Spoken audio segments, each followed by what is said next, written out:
let's introduce Who we got? let's introduce our first guest, our only guest, our main attraction, Yeah. our special guest, former Hoover High and Morgan State quarterback, Jorge Esquivel. Yeah. Thank you guys. Thank you guys for having me.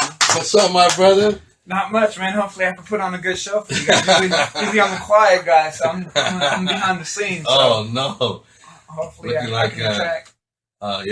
looking like what's the guy on Ricardo Montalban and all those cats, Antonio Banderas. Oh, okay. Nah, man, he's way better than that. Come on, man. I guess I'm starting my Rico acting career Suave. today. Yeah, Rico Suave.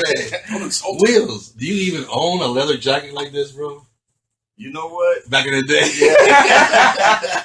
I can't fit it no more. you but sold yeah. it. I got one too. This Carpet guy, now. this guy's looking good, man. Thank you, bro. Someone has to in here. I know somebody has to. Jorge, man, you know, he went to the Hoover High School, and he toured up there. But what was the early signs of you being a quarterback? Did you play football first, or any other sport? Well, I was a baseball player. Oh. Slash, I started off with the big boys. Okay. I don't know if I ever told you the story, but I started off at left tackle freshman year. Wait.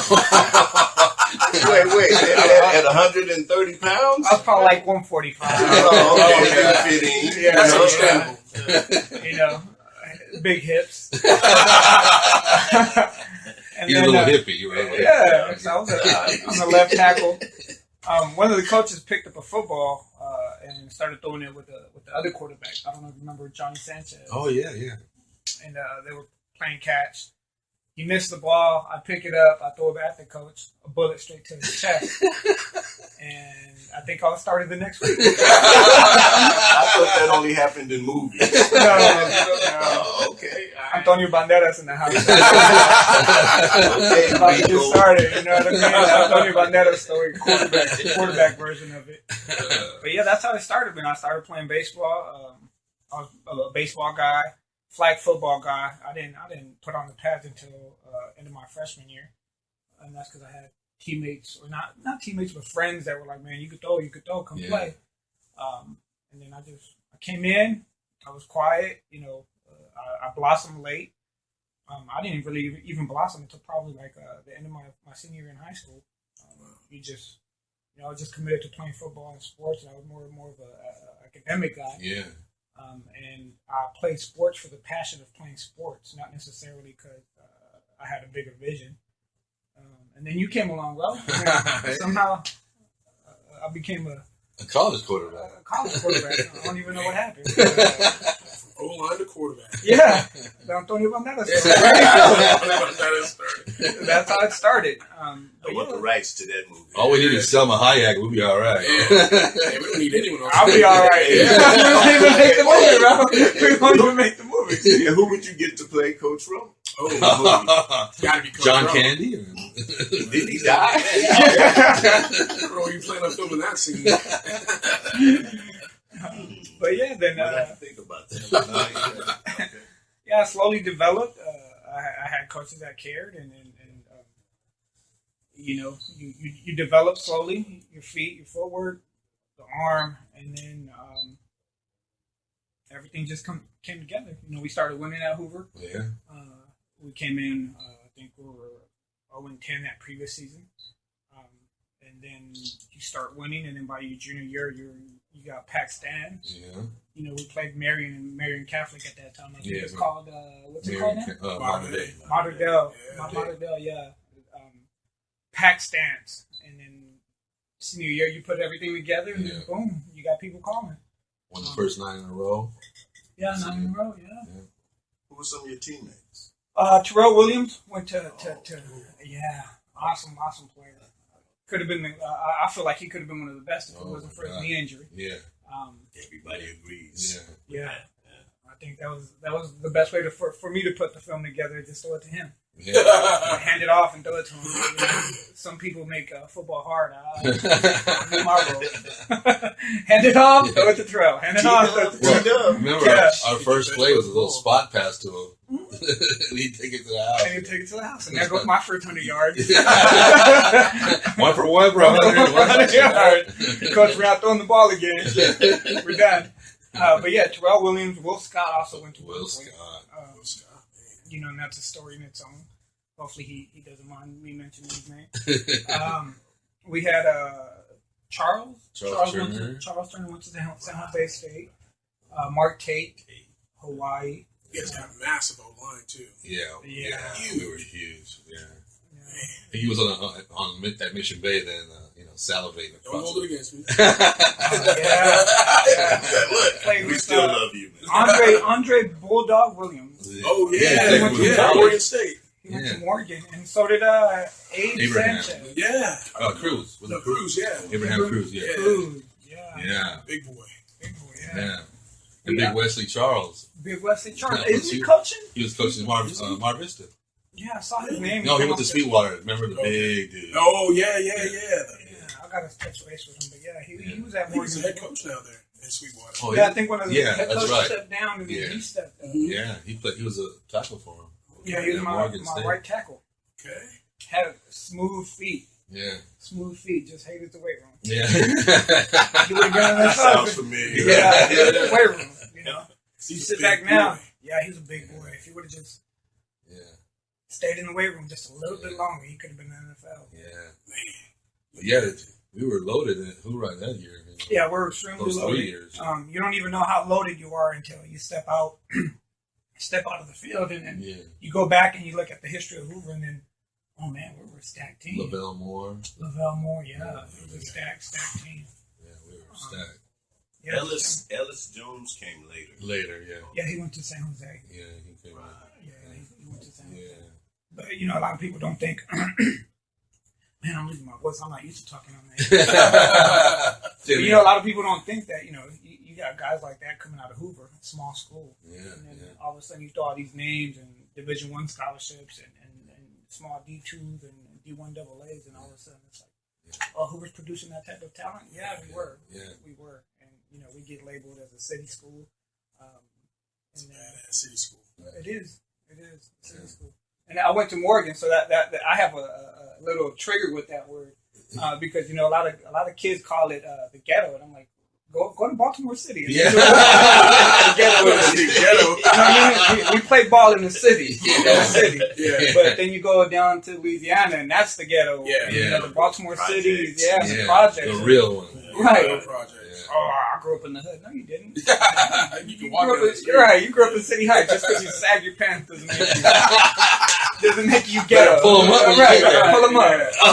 Go walk around there with that look. Thank you, Al. Some Thank people you. call Emerald Hills the ghetto, but this is No. not, man. No. You take an individual from any one of those cities. Right. Go to Louisiana. Go to Baltimore City. Sag your pants down there, and then come back talking about this is the ghetto. You grew up in the city, right? That's awesome, man. Yeah, you grew up financially struggling, which pretty much everybody is. Across the board. Or it's across the board. So Yeah. I just laugh at it. Yeah, I grew up in the ghetto. No, I didn't grow up in the ghetto. I grew up in City Heights. You glad you did. Hoover High. Yeah. Right. Yeah. Right. You had 3 It's a meals little day. different, huh? It's a whole lot different. Were you like Fairmont, east of Fairmont? In Baltimore? No, you were in San Diego. I grew up on 33rd. 33rd, so it was more of the boonies, what the gangsters call the East Ghetto Mob. Yeah. I'm not putting a target on myself. But yeah, more towards that area. So walking home was definitely interesting. Definitely interesting. Yeah. You didn't have your pants sagging. You just No, but I had my events. yeah. My events walking down those streets. Because you're a lineman first. You didn't know you were a lineman. You thought you were just a quarterback. No. I mean, luckily, Coach O got me the Letterman jacket, the red Letterman jacket. So here I am wearing my Letterman jacket walking home, and then I start getting banged on. I'm like, where are you from? Where are you from? It's for Hoover, football. I'm an athlete. I'm on your side. Right.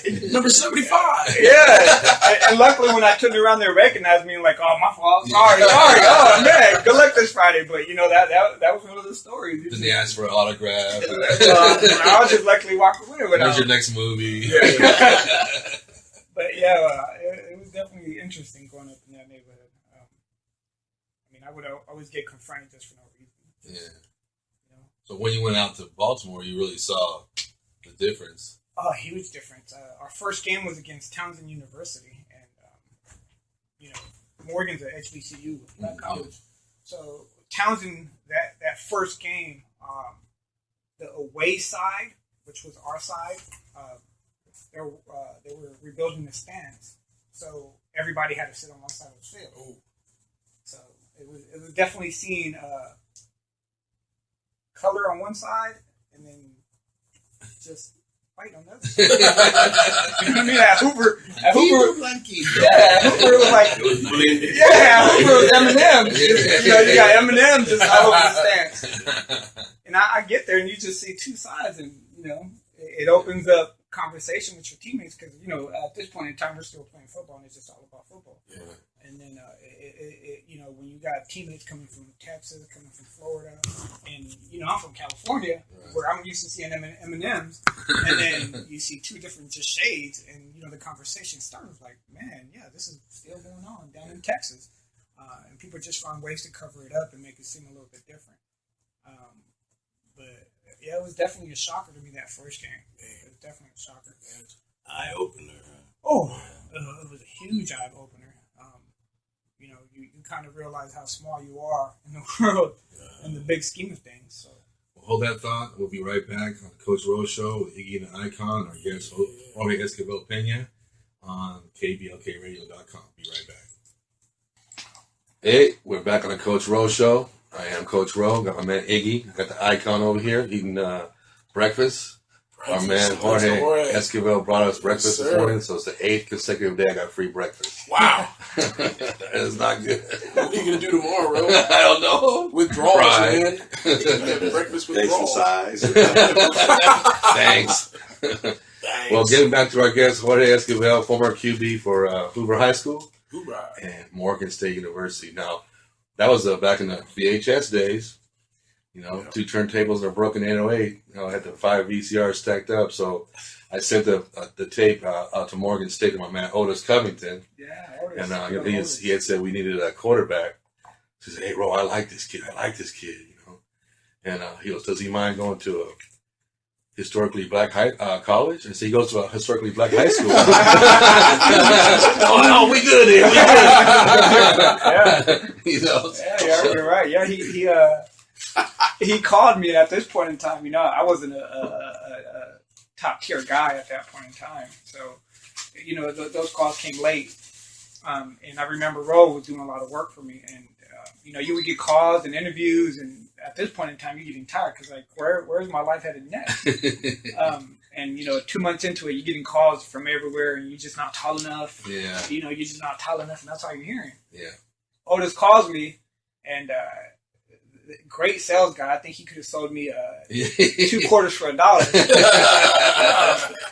But the first thing he states is, "Did you remember your mother's name when you got me sold?" That was it. My mother's birthday. Yeah. And I don't know how he got that information that it was my mom's birthday the following week, and that was it. And then I told him, like, "Coach, I'm yours if you get this scholarship in my front door." 24 hours later, he had the scholarship up the front door, FedEx at 24-hour whatever service, and signed it. And I don't know how I figured out the rest, but I knew I was getting the plane the following month. Yeah.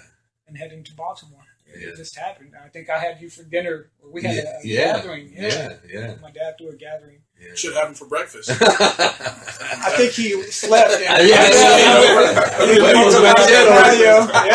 chorizo, everything. Oh, You man. name it.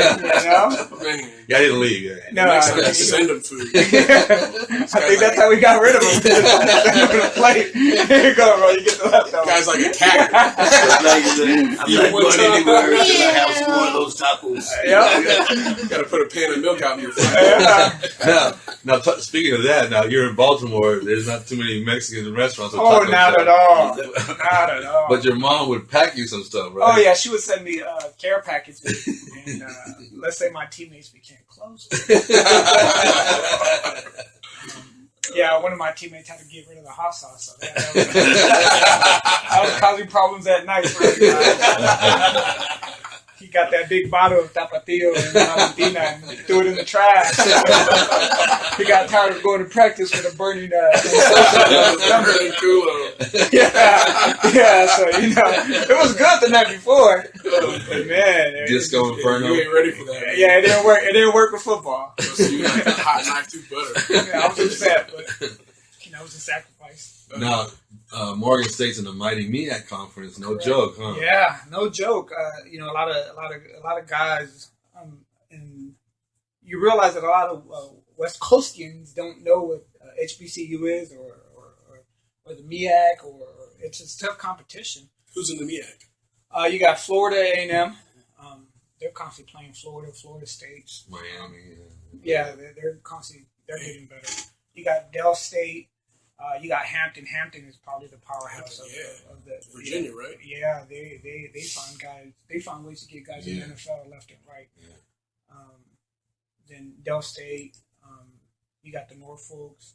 You got South Carolina, North Carolina, and you talk about Southern hospitality down there. That's every time we played down there, we had a catered family meal that families would just Southern hospitality. Yeah. That's when I got to know Southern hospitality. So At its best, yeah. That was, oh my gosh. Yeah. I was like you. I was sleeping in the front yard just trying to take another play. You guys are not going to get rid of me. But it was just a great experience. So that was A&T and South Carolina State, Bethune-Cookman. Yeah, Wow. Yeah, now you know. But you played Division Ones for non-league, right? Probably. Yeah, we played. We came down here and we played like San Jose State. That was probably the biggest name. But then you would break down film, and then you had teams like the Hamptons and Florida names playing them like playing the Florida States, and you just breaking down film. And you see the difference of fundamentals and techniques, and how guys are coached up between D1 and D1 AA. You see that the differences between the tackles. A lot of the times people think football is going between the trenches. That's for sure. Because a lot of the times we play schools that we would have better talent at the corners, safeties, receivers, even at the quarterback spot. But in between the tackles, you can't make up 6'7", 350 squatting down and staying at 5'8". You just can't make that up. You don't. Bench pressing 400. Right. Agility ladders do not make that up. So, when you breaking down film on these other teams and you're just seeing 6'6" squatting down at 5'7", and coming off explosion all at the same time in rhythm and steps at the same time, and that's the difference. That's the difference between D1 AA and D1 between the trenches. But we had guys that most D1 schools would want at the receiver spot. Yeah. Or at the corner spot. A lot of guys went to NFL, like Mark Shanko. Yeah, Mark Lester was one of them. Mark Lester. Yeah, I was just talking to him last week. He's doing like camps down in the East Coast. But he went, and even and it's funny. You talk about receivers and you talk about potential. Just because he didn't have the potential to be great is what the difference is in the NFL. He was a good talented player, but because he wasn't 6'6", 6'7", and didn't have the ability to run a 4.4, then he didn't have the potential to be great. So then that's why he got cut. And even Ray Lewis came out and mentioned it. He's like, he's the best receiver we got, but because he doesn't meet the criteria of being great, then he got cut, even though he was better than what they had on the field at that point in time. And it was Ray Lewis came out and made a statement on the newspaper, like, you guys cut our best receiver. Wow. Yeah. But because he didn't have that potential to be great. Yeah, he didn't have that 4.23 speed and all that. So right. Just like, but he was breaking corners. I mean, he knew how to get to the windows when he needed to get to that window as a quarterback. You look for windows. What window am I throwing into? And he just found windows and made sure that he was open when he needed to be open. Yeah, it was football savvy. Correct. He could make plays. He could flat out make plays, and he made consistent plays. But because he didn't have the potential to be great, he got cut. Well, you had another guy that tied in and played for a long time. Odashenko. Yeah. Yeah, interesting. Fun guy. Off the field, just a hilarious, great character guy. But yeah, so he was a diamond in the rough when he came out of Morgan. He was a beast, 6'6", close to 6'7", running a 4.4, 4.5 guy, bench pressing 225. Just he grew to love the gym. the weight room. He grew to love the weight room. So he came in at 6'5", looking like a basketball player, 180, looking like a center. And then he just fell in love with the gym, lived at the gym, and kind of like where food was to us and Rose, what the weights were to this guy. This guy would wake up in the gym, go to sleep in the gym, and just lift everything that he could lift. And then, he just put his senior year together and got picked up by the Giants and played next to Shockey. And he got a ring, so. Yeah, and the Vikings too, right? And the Vikings, he played, I think he just ended up, Visanthe Shanko, and he just ended his career with, I think he ended his career because I haven't seen him with the Ravens. So he had a really, really good career. Got his 5 years. Oh, he got more than that. Yeah, he played a long time. Yeah. So he's gonna be all right. Oh, he's all right. Yeah, he's gonna be fine. Then you played with a former Mission Bay Buccaneer. What? Yeah, Andre. Oh yeah. Wilson. Yeah. Williams. Bulldog. Bulldog. Step brothers Andre Wilson. Yeah. And Blast was out there. Stephen Franklin. Oh, he was out there. Yeah. Is that right? Yeah. Blast. Andre Williams, Blast, Abraham Cruz from Mission Bay. Yeah. So I got a lot of guys out there. Yeah. Going out there. And you talk about guys that are using football as a tool to make themselves better, and that's what these guys did. You know, they take a scholarship, got their education, and you might not hear about them on a day-to-day basis, but they're Sometimes that's a good thing. Yeah. It is. Yeah. They're not hurt, Yeah. Not in trouble. not in trouble. They're working in everyday America, and they got good careers, and That's what it's about. yeah. But your head coach, he's pretty cerebral, man. He's a guy. He knew what he's talking about. Donald Hill. Don Hill ran he was my mentor. Ran a pro style offense, and people get lost in these words: pro style offense, pro style offense, pro style offense, and then you break down film and it's simplified. And when you break down that film, it looks like he's running 100 different formations, 100 different plays, and it's simplified. It's really simplified football that looks like it's a pro style offense, but he was a mastermind when it came to that. Yeah. He was able to put packages together that, put guys where they could succeed. Right. So he wasn't going to put a 6'6" guy that can't outrun a corner, but he can outjump a corner. In the island with a small corner, he just knew where to put guys. Yeah. He ran a pro style offense from what people called it, and that's what we told the media, and that's what we would tell people outside of our bubble. But it was a simplified offense, and he just formation, leverages, putting individuals in the right position, and then perfecting plays. And we would practice 20 plays and then perfect 10 of them, and then you got 10 plays 2 different ways with perfection, and then there you go. We're going into a game with a small package, but it looks like 150 to 250 different plays to a defense. But we're dominating, and we know what we're running. And his offense was top ranked for a few years. Yeah. He was a top ranked guy. I know he got a lot of calls from like the Syracuse of the world, and the NFL gave him a call, but he loved Morgan. Mm-hmm. I don't think he's at Morgan anymore. I think it's Alabama State. Alabama State, yeah. So some off the field issues. Yeah. With the emailing stuff. Well. Yeah. But and also coming to, you also had like a D1 transfer that you split time with, and then he ended up starting and rotating with your. Oh, Big Show. The Big Show. The Big Brad Show. Shaw Big was, Show. Brad Shaw man. was, And then he went to Michigan State, right? Yeah, I love the guy. Great athlete. 6'5". Yeah, he's huge. He was the biggest quarterback in college at that time, and just a monster of an athlete. He started at linebacker for Michigan State. Yeah.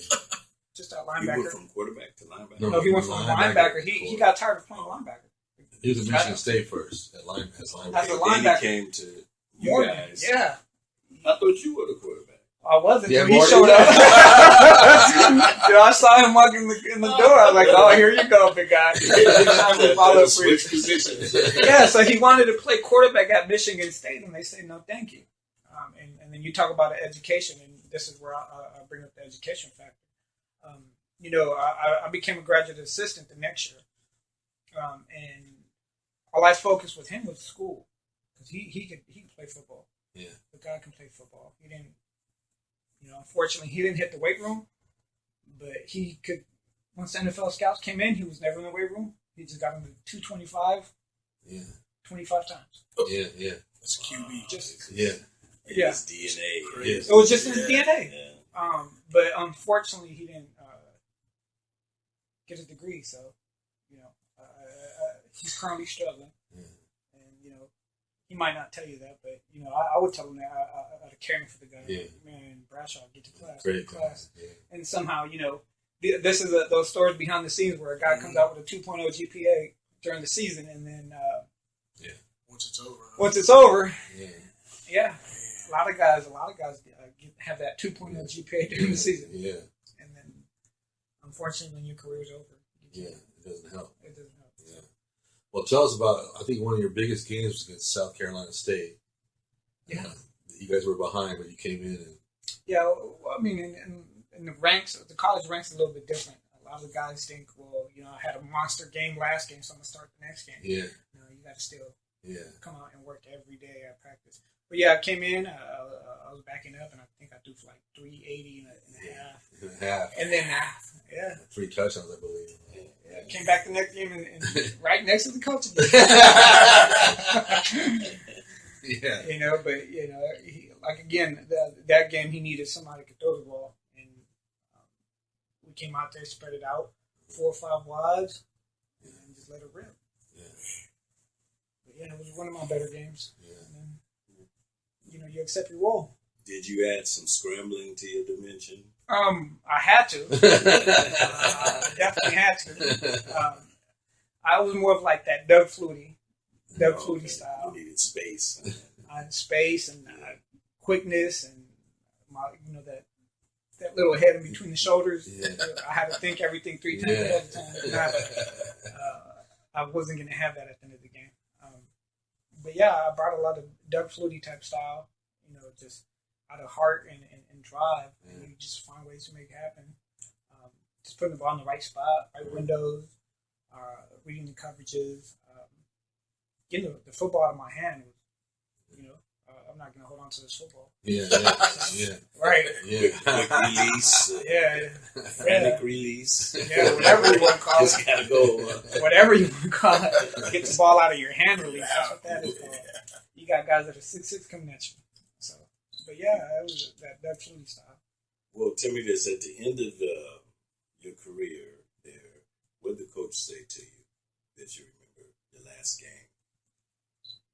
Did he say thanks for coming? I wish we had never got you. Damn, Rolando. No, You could have made a good old line. Time was definitely his last words to me. Take advantage of your time. He gave us a clock. All the seniors, he gave them a clock, and take advantage of your time. That was huge. That was a huge word. Yeah, and coming from for any athlete, you come out with that big head, thinking that somebody's going to hand you something, and it's true. As an athlete, you get handed a ton. I mean, I don't remember filling out paperwork until I was done playing. You had graduate assistants, people that filled out your classes. All you had to do was show up to class, do the work, and then go to practice. You didn't have to worry about financial aid and any of that stuff.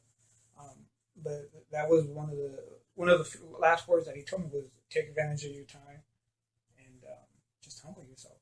And you get so big headed, thinking that everybody's going to hand you something as an athlete, and then once your football career is over, that transition phase is hard for a lot of athletes. A lot of athletes can't handle it. Once you're done, once the lights are out, even for a high school athlete, I'm sure. So they struggle as far as where to find their true identity. Sometimes it leads to crime, drugs, suicide. It could be that deep. Yeah. Some people, if you've been a star all your life since Pop Warner or whatever, college, man, it's just over like that. You had no other plans. And that's what I would tell Bradshaw. Bradshaw was like, man, when you're going up the ladder, everybody's going to kiss you. kiss your rear end. But once that ladder's pulled underneath you, those are the same people that are gonna have their legs stuck out, ready to kick you in the. Yeah. So Glad to see you fall. Yeah. Down to earth. Yeah. Especially if you were arrogant when you were on top. I'm not saying he was. Big Show. Okay. Do the math. Do the math. Yeah. Right? And I don't. Great teammate, but I had a lot of side conversations with the guy. I cared for the guy. I truly cared for the guy, and I always wanted him to succeed. But it's true. It goes for any athlete. Once you get that ladder pulled from underneath you, it's a struggle. The transition is hard. You don't have anybody calling you. You don't have anybody checking up on you like you used to. And then the time management. You go from for any individual, even like for prisoners or anybody coming out from a constructive area. You go from somebody telling you what you're going to do at 6 a.m., 7 a.m., 8 a.m., all the way until 9 p.m. Your schedule's set for 10 months out the year. You get 2 months to relax. So then you get that pulled from underneath you, and then what do you have? What do you get? So, well, how'd you adjust? Well, he was 4.0 in high school. Right. That's all? Yeah. He slacked in high school. 4.0. 3.99. 99. And a half. So, what you major in? Education. I was a teacher for about a year, and then the teaching profession's hard. Yeah, it's a hard. No joke. You with 30 people, 30 young minds, and it's a little. I went from always wanting to play outside to now I'm stuck in a little condensed room with 30 little heads. It wasn't meant for me. You left on your own terms? I left on my own terms. I left Baltimore on my own terms. You realize once all the friendships are gone from your teammates, then you realize that there's nothing there. There was really nothing much else in Baltimore, Maryland for me. So, definitely no Mexican food. No Mexican food, no avocado. No avocado. Right. Gotta have those. What? Right, and I didn't have any family out there, so it was just time to come back. Well, you had a big time job over here when you came back, though. So. Right. I mean, luckily I have a brother with a print shop, and then I have a nice little job, and but I had a good head on my shoulders. I was brought up using football as that as a stepping stone towards where I had to get to. But yeah, I mean, I was able to. For me, the transition was a little bit easier because I was using football. I wasn't allowing football to use me. Right. So that was a little bit easier. So bro always preaches. Use your skills to pay the bills. Correct. Yeah. And a lot of guys don't understand that. So. What was your GPA in college? I mean. No comment. No comment. Hey, it must have been high enough. It must have been high enough. But you had one. Yeah, I had it. It was over 2.0. Did you do 4 years or 5 years? Do you guys got 6 years on there? No, I did 5. I came in there and I played as a true freshman. Something that last year I was coaching. Yeah. Oh, okay. So, how long did you coach? You get 2 years. Okay, yeah. 2 years. But you once you step on that field, your clock starts. So it's not like you can stop it unless you have some sort of red shirt freshman year, or you get hurt, or a family emergency, or things of that nature. But once you step on the field, you get 4. You get 5 to play 4. So can you give us some advice to the young guys out there, these high school guys, about the, mixing your academics with the football, your time management and all that stuff? For the young guys, as far as academics, that comes first. Off top, even when I was when I was coaching, I would go out there and recruit. I can't even talk to you. I don't even want to talk to you. There's no need to talk to you if you don't have a SAT score. If you can't get in, then there's no reason for me to waste my time. So that was the first thing: is just focus on school, take care of your grades, everything else will fall in place. Yeah. But yeah, I mean, they have everything there for them: support, tutoring, and all that stuff. Take advantage. It's choices. Some kids don't make bad choices, so they have to learn to take the ownership factor and realize that you're not doing the right thing. So, but it's hard. It's definitely hard. A hard thing to do as far as coaching.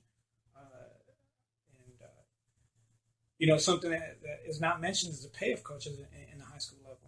You talk about a lot of rehabilitation programs that companies set large amounts of money to pay for to rehabilitate individuals, and then they can't pay high school coaches.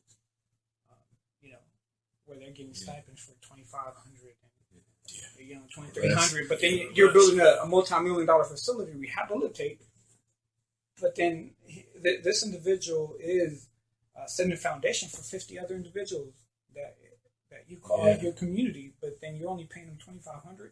But then you turn around and you open up another facility right next to the high school. That's a multi-million-dollar facility to rehabilitate. Yeah. And it's just that's why I stepped out of the coaching field.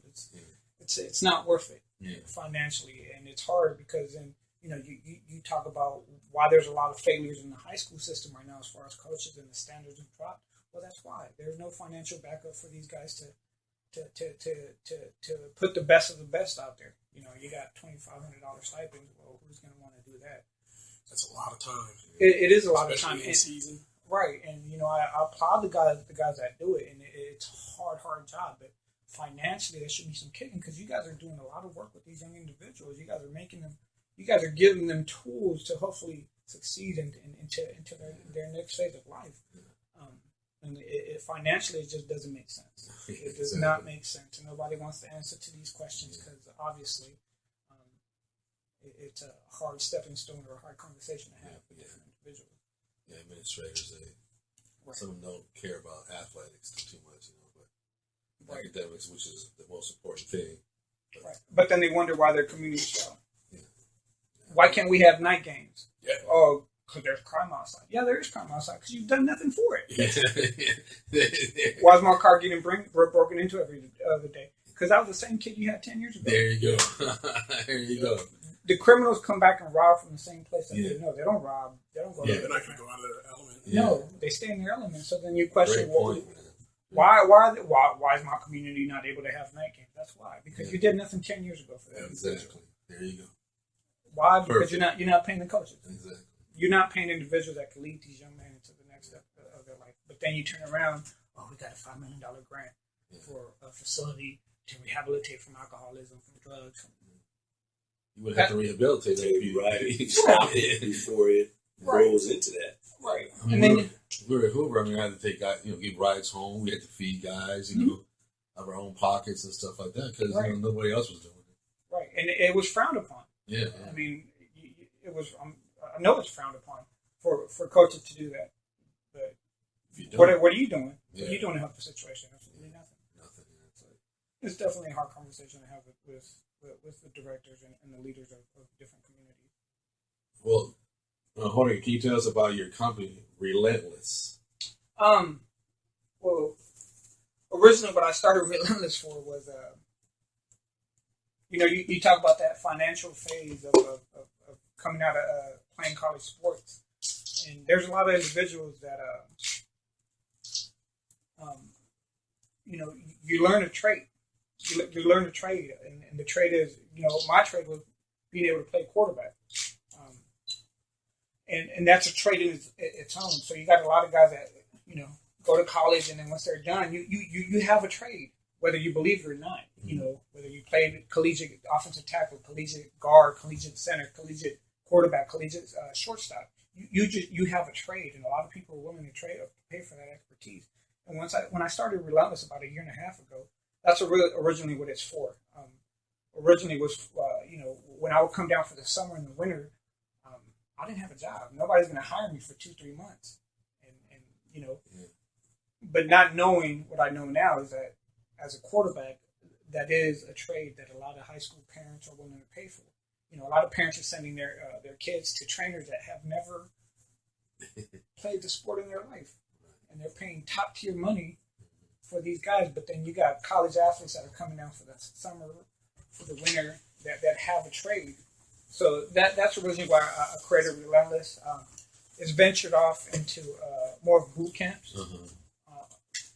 And then as I played with different equipment, I realized that I could make my own equipment. So then I started making my own equipment, branding it, putting my label on it, and then with a print shop behind me, I'm able to, make clothes, things of that nature, sell it. So that's originally what it was for, is to help collegiate athletes that, we live in San Diego, so a second income is almost a must. Yeah. So, you could do your 9 to 5 and then, you could do your 9 to 5 and then, I was always in the gym 2-3 hours at a time, because, just because I was done playing football doesn't mean I didn't like working out. But then I was like, wait, I can make money off of these 2-3 hours. So, I started buying my own equipment, running boot camps, and training on the side. So then I took a truck, loaded it up with equipment, and then voila, a year and a half later, I have a pretty nice foundation. So you go to them. Right now, I'm currently, I could, and I have, but I'm running a lot of boot camps around different parks. So it's almost like the Spartan race. Mm-hmm. Okay. So I'll go set up different little obstacle courses, and set up a upper body day, a lower body day, and then a core day, and then you set up different courses around parks, and then boom, you have a great workout. And then I don't have an overhead cost because I don't have a gym. Public parks. Public parks. They're there. You're in San Diego. It's beautiful. Why not? You got people on the East Coast, when I put posts that are commenting like, man, I'm stuck in the snow. And then you got San Diegans that are like, I'm going to the gym for what? Yeah. For what? It's too cold outside. It's 65. Right.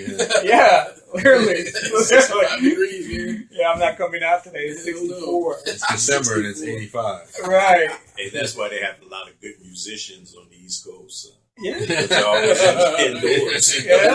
That's why you have a lot of 6'5", 330. 6'5", 330. That's where you get your offensive linemen from. The 6'5", 6'6", 330. That's why. Yeah. So, hey, well, another guy I wanted to talk about was your running back at Morgan State. He was a beast. Ali Culpepper. I just talked to him like last month. Oh, such a beast. Hey, what a name. Ali Culpepper. Yeah, he transferred in from Syracuse and broke every record that we had at Morgan. So the quarterback was Michigan State, Mm-hmm. and the running back was Syracuse. Mm-hmm. So, It's no joke, man. These guys don't understand. No, and I think, young guys don't understand how big the MEAC is. It's huge. We still get NFL scouts every other week. Yeah. So, like I think we were talking about earlier, you got a lot of guys that want to sign D1, but for what? So you could sit back and watch somebody else for 3 years and not develop. That's if football's your thing. If that's all you live for. But you could use football, and you could play anywhere, and they'll find you if you could play. Exactly. Find you Well, listening to you, I think you'd be a good general manager, GM. If they call, why not? I agree. You know what I'm saying? You point. articulate and stuff, and you know the football and sports, and was a teacher. Yeah. Why not? So where's the contract? So, but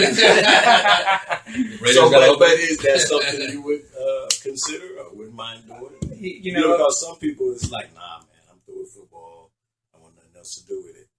I love life, and I just go with what is right. I'm a relationship guy, so I'm not gonna do something. If the relationship was right and I felt like it was the right move, then why not? But I'm not gonna say no to something that I would definitely say yes to. I mean, if everything was set and it's about being happy and having the right relationships, then why not? I'm open to things. So Ali Culpepper was a beast. Bradshaw Littlejohn, you had a great career. But I was just I pound that point because the 1AAs and the D2s and everything, they live off of D1 transfers. Correct. Because you find yourself at a D1 school and everybody around you is All-American. Yep. And then you want to play. Right. So a lot of guys transfer down, but it's not down. It's an education, and you're still playing ball. It's free education. Yeah. It's still a free education no matter where you get it. I haven't had one employer since I got done playing ball ask me where I got my education from. Right. It's, do you have a degree? Do you have a diploma? It's either yes or no. There's no well, you didn't play Division I, so you can't work for you. Oh, okay. They don't even care about if I play football or not. It's just, do you have the education or not? And that's all they care about. So you got a lot of young guys getting lost in those numbers. Yeah. They do like football players all over because they have to work hard. You have to get up in the morning and all that stuff. Discipline. Right, and that's a plus. They've never asked me where I got my degree from or if I played football. They say, "Oh, you didn't go to Notre Dame." So. Yeah. Right, sorry. Yeah. Let me shake your hand. Yeah. Right. No, Let's see. I've never gotten that. Right. So. Now, Wheels, you know what the question is, right? He wanted to know. Do you have a Raiders? Do you have no? Do you still have a picture of him when he played at the Hoover High? I'm sure you did. Didn't I give them to you? Y'all! Come on, bro. I know Number you 7. Yeah. Were you number 7? Yeah. Yeah. Okay. Yeah. I still like find 2000 and 2000. I was 97 and 2000. Okay. Yeah. Back when you were like 20. Yeah. 15. 15. Well, man. Well, I'll see what I can do. Jorge, man. Thanks for coming. Thank you guys for having me. Great I show. appreciate it. Great Thank young you. man. Still doing your thing. Thanks for the breakfast. Yeah, Yes, thanks sir. for breakfast. We'll be back next week on the Coach Rose Show with my man Iggy, Yep. the icon Daryl Wheeler, Oh. Big Al on the boards. Hey. Thank you for coming, my man. Thank you All right. guys. Jorge Thank you guys for having me. Esquivel. See you next week on the Coach Rose Show, Hey. KBLKRadio.com.